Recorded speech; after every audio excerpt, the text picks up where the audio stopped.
Petrol पंपे जाए तो अमने पेट्रोल के डीजल बेमांथी एकेय वस्तु न मळे तो अमारे ત્યાં જાવું કેમ અને પેટ્રોલ ડીઝલ લાવવા કેમ અને લાવીને અમારે ખેતી કેમ કરવી। આ વીરપુર ગામનો ખેડૂત બોલું છું અને અમે ખેડૂતો અહીંયા ભેગા થયા છીએ જે આ પેટ્રોલ ડીઝલનું અટાણે અછત ઊભી થઈ છે પણ અમારે આ આધુનિક સાધનોથી અમે ખેતી કરીએ છીએ તો એમાં પેટ્રોલ ડીઝલની જરૂર પડે અને પેટ્રોલ ડીઝલ અમને મળતા નથી। પેટ્રોલ પંપે જાય તો અમને પેટ્રોલ કે ડીઝલ બેમાંથી એકેય વસ્તુ ન મળે તો અમારે ત્યાં જાવું કેમ અને પેટ્રોલ ડીઝલ લાવવા કેમ અને લાવીને અમારે ખેતી કેમ કરવી।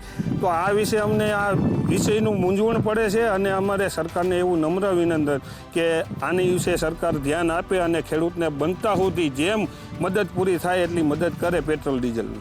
અમે બધા અહીં ખેડૂત લોકો ભેરા થયા છે। અત્યારે વાવણીનો સમય નજીક આવવાથી અમારે ખેતી તૈયાર કરવાની છે, ઝરા પાકવાની હોય છે, સા નાખવાના હોય છે, રોટાવેટર નાખવાના હોય છે અને ખાતર વાવવાનું હોય છે ઉનાળું। જો અટાણે ડીઝલ મળતું નથી, ડીઝલની ખેંચ બહુ ઊભી થઈ ગઈ છે અને વાવણી થઈ જાય તો અમારે ખેતી તૈયાર કર્યા વગર વાવણી કઈ રીતે વાવવી એ મોટો પ્રશ્ન છે। ડીઝલ લેવા અમે કેન લઈને જાય છીએ પેટ્રોલ પંપે તો કે તમે વાહન લઈને આવો, પણ ડીઝલ વગર અમારે વાહન પેટ્રોલ પંપે લઈ કઈ રીતે જવા।